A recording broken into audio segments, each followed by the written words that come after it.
Hola, bienvenidos a la séptima entrega de esta capacitación de actualización en el estándar ISO/IEC 17025. En este video continuaremos analizando el resumen de los principales cambios del estándar. Recuerden que este primer módulo de capacitación se basa en videos que ustedes deben ver para conocer a rasgos generales cuáles son los cambios principales en la actualización de esta norma. Sin embargo, en los próximos módulos que estarán disponibles muy pronto dentro de la plataforma, veremos ya a detalle el enfoque principal de cambio de cada uno de los numerales de la norma con respecto a la versión 2005. En esta oportunidad, dando continuidad a lo que se veía en el video anterior,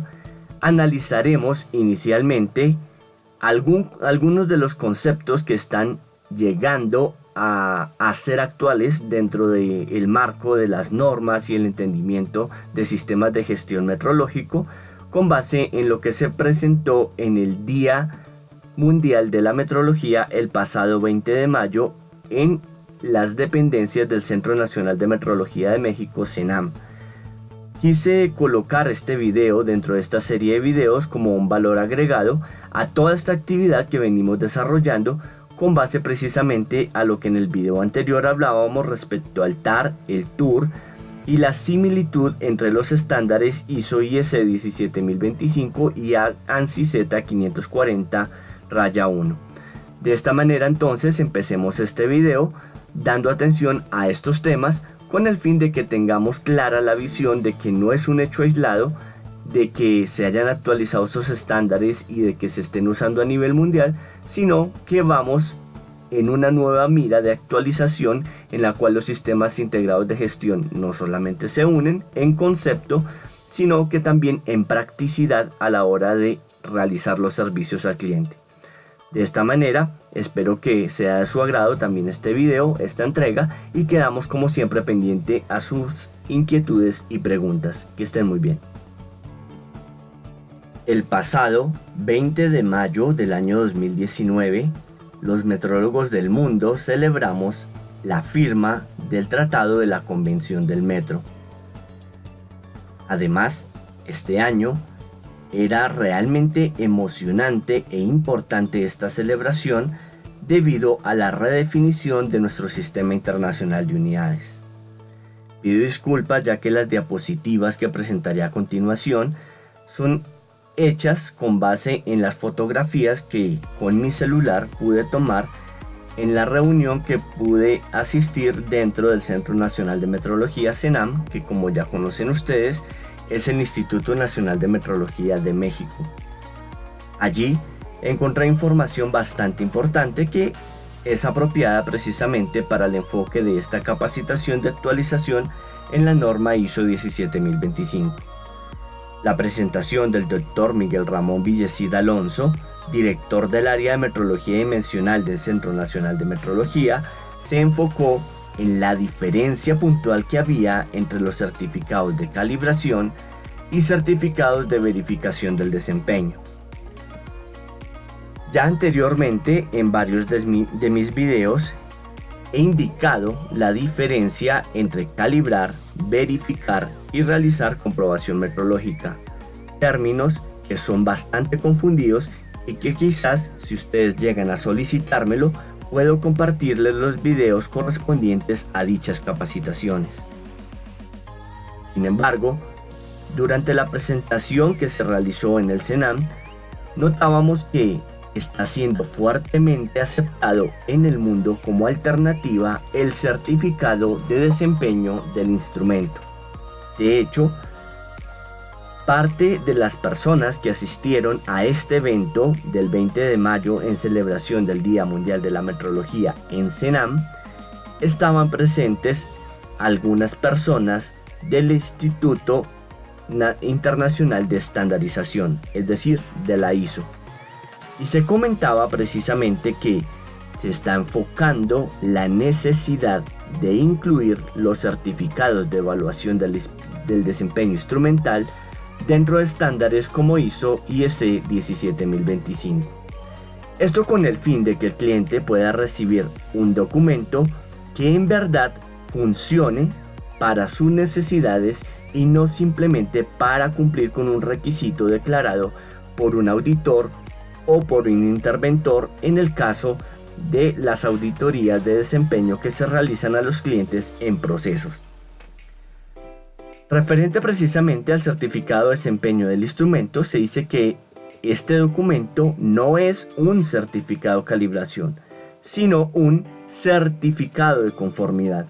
Llama la atención que ahora se le denomine la palabra certificado también a este documento que únicamente evalúa la conformidad y que verifica, es decir, entrega evidencia objetiva de que la indicación obtenida experimentalmente, al considerar también su incertidumbre de medición en el proceso, está dentro de las especificaciones dadas por el fabricante de acuerdo a la norma de desempeño y por tanto puede declararse su conformidad. ¿Por qué es importante que nosotros incluyamos esto dentro de la actualización del estándar? Recordarán ustedes que ahora la nueva versión menciona algo correspondiente a la regla de decisión, algo que ya tocamos de manera general en un video anterior de esta serie de videos de resumen de cambios del estándar. Aunque la regla de decisión, dice la versión 2017, que debe ser soportada si es definida por el laboratorio con una evaluación del riesgo, también menciona que cuando dicha regla de decisión es una especificación por parte de nuestro cliente, el cliente debe decirnos en qué la basa y en qué documento se soporta con el fin de que nosotros podamos expresarla dentro del certificado de calibración. No es casualidad entonces que la nueva versión nos hable sobre esa regla de decisión y lo que estamos viendo en pantalla en este momento como un proyecto próximo a aprobación por parte precisamente de los Institutos Nacionales de Metrología y también de la Organización Internacional de Estándares. Se entiende entonces que para un futuro es muy probable que los certificados de conformidad puedan ser realizados por laboratorios acreditados bajo el estándar ISO 17025. Sin embargo, por ahora es importante que, si bien conservamos la estructura de un certificado de calibración, podamos entender que la regla de decisión es fundamental para enfocar la necesidad del cliente dentro de las especificaciones que declaren el desempeño del instrumento calibrado para el proceso bajo el cual opera. De esta manera, el usuario obtiene un documento que le garantiza que su instrumento está dentro de especificación, es decir, que utilizándolo bajo condiciones especificadas, el error máximo permitido, recuerden, no la tolerancia porque son dos términos muy diferentes, de indicación no rebasa un valor determinado y nos parece que en gran número estas aplicaciones son mucho más convenientes para el usuario, sobre todo porque es mucho más fácil de interpretar y de asumir. Con base en lo que hemos hablado hasta el momento, recordemos que los laboratorios acreditados seguirán emitiendo certificados de calibración, pero dadas las circunstancias que los clientes no siempre saben interpretar los resultados allí expresados, ni que tampoco interpolan o corrigen los resultados que se expresan, ni toman en cuenta la incertidumbre misma de medición, puede resultar mucho más práctico para ellos dentro de la regla de decisión que incluyamos dentro de nuestro certificado de calibración la declaración de la conformidad o no conformidad con base en los errores máximos permitidos, bien sean declarados por el fabricante o instrumentos basados en la evaluación del desempeño a partir de tolerancias de proceso. Queda entonces claro que, aunque no es algo que esté directamente aprobado a la fecha de hoy por la Organización Internacional de Estándares, sí es algo que ya se está trabajando en institutos nacionales de metrología y que por supuesto se está evidenciando como una muestra de estudio para próximos desempeños de estándar o próximas actualizaciones de norma. Precisamente durante este mismo evento primero aclaró nuevamente que una calibración no es un ajuste y se leyeron las definiciones de ajuste, con el fin de volver a hacer claridad en el hecho de que, como muestra la nota 3, después de un ajuste generalmente un sistema de medida debe ser calibrado nuevamente, esto con el fin de que nunca se le reste importancia a la calibración. Es decir, estamos diciendo que el concepto de emitir certificados de evaluación de conformidad corresponde únicamente a la industria. Es importante entonces mencionar que la segunda etapa, me estoy refiriendo a la etapa que menciona la definición de calibración, ya conocida por todos, expresada en el BIM, no se efectúa, debido a que no se aprovecha suficientemente la información del documento para utilizarse de manera apropiada dentro de las mediciones de proceso. En la gran mayoría, como menciona precisamente el párrafo, únicamente se utiliza para mostrarlo a los auditores de calidad. Y peor aún, en muchos casos no se hace la corrección y se utiliza el valor correspondiente a la incertidumbre de la calibración para estimaciones subsecuentes de la incertidumbre de medida. Esta práctica es un craso error, ya que subestima la incertidumbre de medición. En pocas palabras, si no se corrigen los errores reportados en un certificado de calibración, no puede ocuparse la incertidumbre de medición expresada dentro del mismo certificado. En esto fue muy enfático el Dr. Villecid cuando dio su explicación, al mencionar que utilizar una incertidumbre de medición sin haber realizado la corrección correspondiente aplicada para el punto de medición dentro del certificado de calibración sería un error craso y estaríamos subestimando la incertidumbre de medición. ¿Por qué razón? Porque la incertidumbre de medición informada en la calibración corresponde al valor resultante luego de que se realice la corrección del ítem. Sin embargo, nos encontrábamos con una dificultad. En su área específica, que era el área dimensional, nos colocaba este ejemplo que estamos viendo en pantalla. Mencionaba que, por ejemplo, si se envía a calibrar un micrómetro con resolución de 0,01 milímetros y las desviaciones estaban expresadas como se observan en la tabla con resoluciones, por ejemplo, de la 10 milésima con 0,006, 004, 006, 0002 y así sucesivamente, esto indicaría varias cosas. Primero, que el metrólogo durante la calibración, al tratarse de un instrumento analógico, decidió observar de manera intermedia apreciaciones que permitieran que, si bien el instrumento por el fabricante está construido con una resolución de 0,01 milímetros, pudiera leerse con una mayor resolución. Y es solamente allí, cuando el metrólogo lo leyó con una resolución mayor, que lograron detectarse precisamente esos errores en la medición. En gran número de casos, esa corrección no se hace por parte del cliente que recibe el instrumento calibrado. Y hay que reconocer que en buena parte eso es correcto no hacerlo. ¿Por qué razón? Porque quienes utilizan los instrumentos no tienen la misma pericia que un metrólogo de laboratorio entrenado en metrología. Sin embargo, queda claro que, de acuerdo a como mencionamos en la diapositiva anterior, no corregir una desviación o un error de medición correspondiente a la resolución del instrumento de medición nos inhabilitaría para utilizar la incertidumbre de medición resultante e informada en el certificado de calibración. En teoría, habría que carrejear las lecturas con las desviaciones obtenidas. Esto no se hace y es correcto no hacerlo. Lógicamente, en los casos en los cuales los errores apreciados no correspondan precisamente a la resolución definida por el fabricante.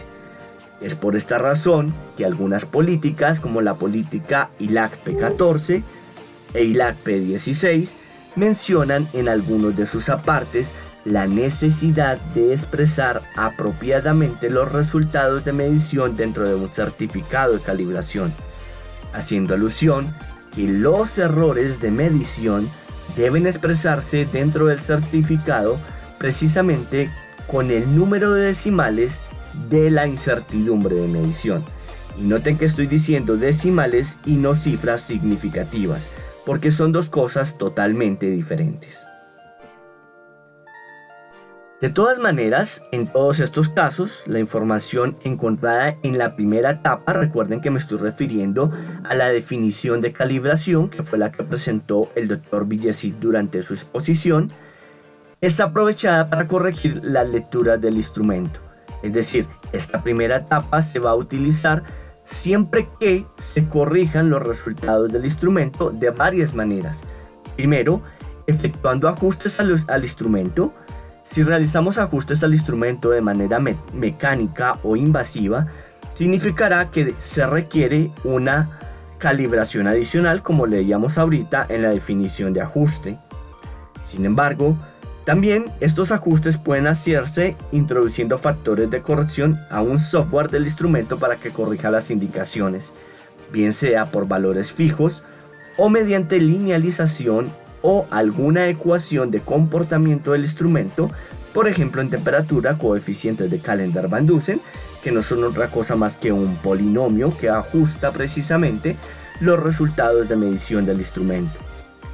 Cuando se efectúan las correcciones mediante cálculos matemáticos, que esto es lo más utilizado casi siempre en los laboratorios de metrología, a partir de las indicaciones del instrumento reportadas dentro del certificado de calibración, lógicamente también debe tenerse en cuenta la incertidumbre resultante por el modelamiento de dichos datos y las curvas de regresión sobre la cual se esté trabajando. En cualquiera de los casos, la información de la primera etapa es utilizada en la segunda etapa, y nos referimos a las etapas mencionadas dentro de la definición de calibración expresada dentro del BIM, Vocabulario Internacional de Metrología, o su referencia internacional, la JCGM 200. De esta manera, queda claro que, para que sea válida únicamente la resultante heredada de un laboratorio de metrología, en pocas palabras la incertidumbre de calibración, sobre la cual en efectos prácticos su contribución por parte del instrumento sería específicamente la resolución, debido a que si se corrige el resultado de medición, es decir, su error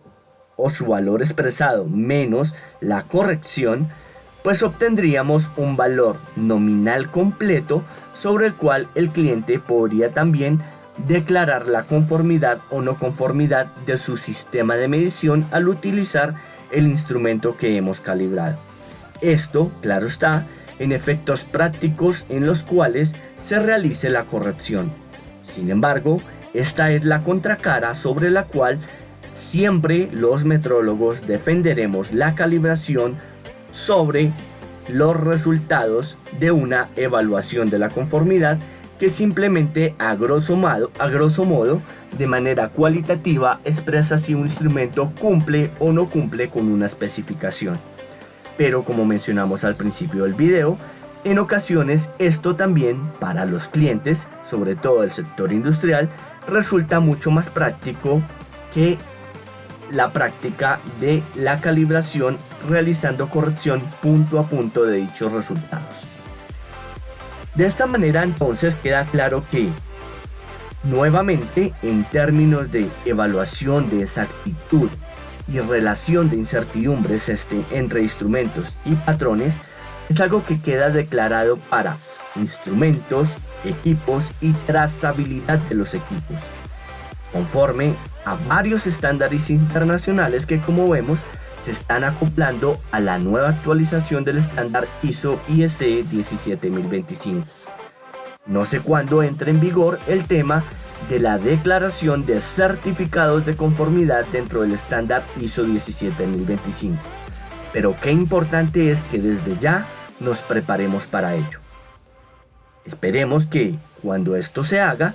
la industria tenga la suficiente educación también en utilizar el test de relación de exactitudes, por ejemplo, para poder escoger adecuadamente su instrumentación de proceso y no instalar instrumentos cuya exactitud esté sobre el borde de la tolerancia del proceso y por tanto pudiera llegar a ocasionar mediciones no conformes. Espero que les haya gustado la exposición de este video y que hayamos comprendido sobre lo cual se está enfocando la nueva versión de la ISO 17025. En resumen, nos interesa entender cómo darle uso a la regla de decisión y cómo realmente esto será fundamental precisamente para la nueva era sobre la cual los estándares buscarán cada vez más integrarse y trabajar bajo un solo esquema técnico. Que estén muy bien.